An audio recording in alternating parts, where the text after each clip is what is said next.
नमस्ते। आज हम लोग सर्वनाम के बारे में पढ़ेंगे। सर्वनाम किसे कहते हैं, सर्वनाम के कितने भेद होते हैं और भेदों की परिभाषा पढ़ेंगे। जो सब संज्ञा के स्थान पर प्रयोग में लाई जाती हैं उन्हें सर्वनाम कहते हैं।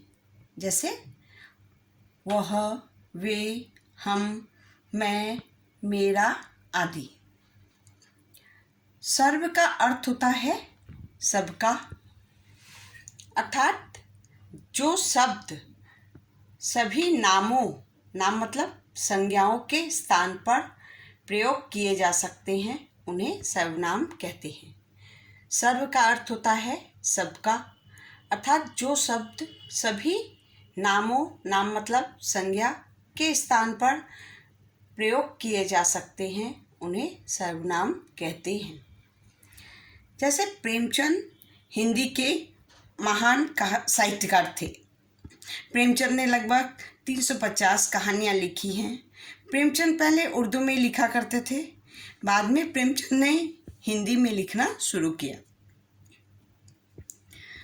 तो इस गद्यांश को हम इस प्रकार भी लिख सकते हैं। प्रेमचंद हिंदी के महान साहित्यकार थे। उन्होंने लगभग 350 कहानियाँ लिखी हैं।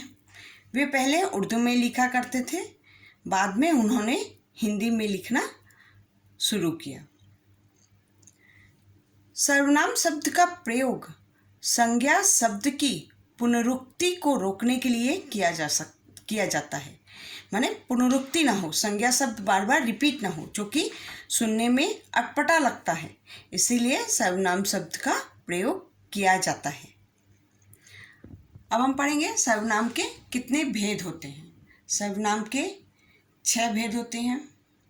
पुरुषवाचक सर्वनाम, निश्चयवाचक सर्वनाम, अनिश्चयवाचक सर्वनाम, प्रश्नवाचक सर्वनाम, संबंधवाचक सर्वनाम और निजवाचक सर्वनाम।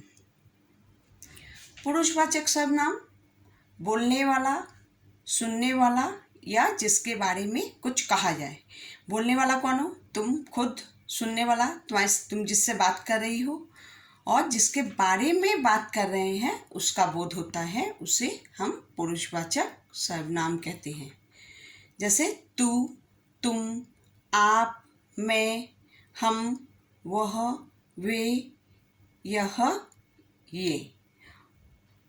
बोलने वाला कौन है? मैं और हम। पुरुषवाचक सर्वनाम के 3 भेद होते हैं: उत्तम पुरुष, मध्यम पुरुष और अन्य पुरुष। उत्तम पुरुष किसे कहते हैं? उत्तम पुरुष मतलब वक्ता। वक्ता यानी कि बोलने वाला। बोलने वाला कौन है? मैं और हम। मध्यम पुरुष श्रोता, सुनने वाला, तू, तुम, आप। अन्य पुरुष जिसके बारे में कुछ कहा जाए, वह, वे, यह, ये। तो पुरुषवाचक सर्वनाम के 3 भेद होते हैं: उत्तम पुरुष, मध्यम पुरुष और अन्य पुरुष। उत्तम पुरुष मतलब वक्ता, मध्यम पुरुष श्रोता, सुनने वाला, अन्य पुरुष जिसके बारे में बात की जाए। इसके बाद हम पढ़ते हैं निश्चयवाचक सर्वनाम।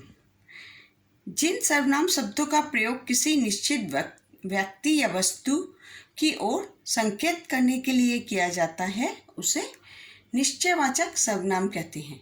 जैसे यह, ये, वह, वे।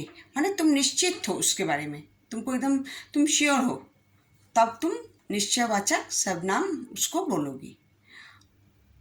अनिश्चयवाचक सर्वनाम जिन सर्वनाम से किसी निश्चित वस्तु या व्यक्ति का बोध नहीं होता है उसे अनिश्चयवाचक सर्वनाम कहते हैं। जैसे कोई, कुछ आदि। तुम श्योर नहीं हो रही हो, तुम अनिश्चय की स्थिति में हो, तब इसको बोलेंगे अनिश्चयवाचक सर्वनाम। प्रश्नवाचक जिन सर्वनाम शब्दों का प्रयोग प्रश्न पूछने के लिए किया जाता है उसे प्रश्नवाचक सर्वनाम कहते हैं। जैसे क्या, कहाँ, किधर, कौन। केवल वही प्रश्नवाचक सर्वनाम होते हैं जिनका उत्तर संज्ञा या सर्वनाम में मिलता है। ये चीज़ याद रखोगे, प्रश्नवाचक हर चीज़ नहीं होती, केवल वही प्रश्नवाचक सर्वनाम होते हैं जिनका उत्तर संज्ञा या सर्वनाम में मिलता है। संबंधवाचक सर्वनाम, जिन सर्वनाम शब्दों का प्रयोग संबंध बताने के लिए किया जाता है उन्हें संबंधवाचक सर्वनाम कहते हैं। जो, जैसा, जैसा, वैसा, जो, सो, जैसा, वैसा, जिसकी, उसकी। निजवाचक सर्वनाम, जिन सर्वनाम शब्दों का प्रयोग वक्ता अपने लिए करता है उसे निजवाचक सर्वनाम कहते हैं। जैसे स्वयं, अपने आप, खुद, आप आदि। तो ये आपको समझ में आया होगा। धन्यवाद।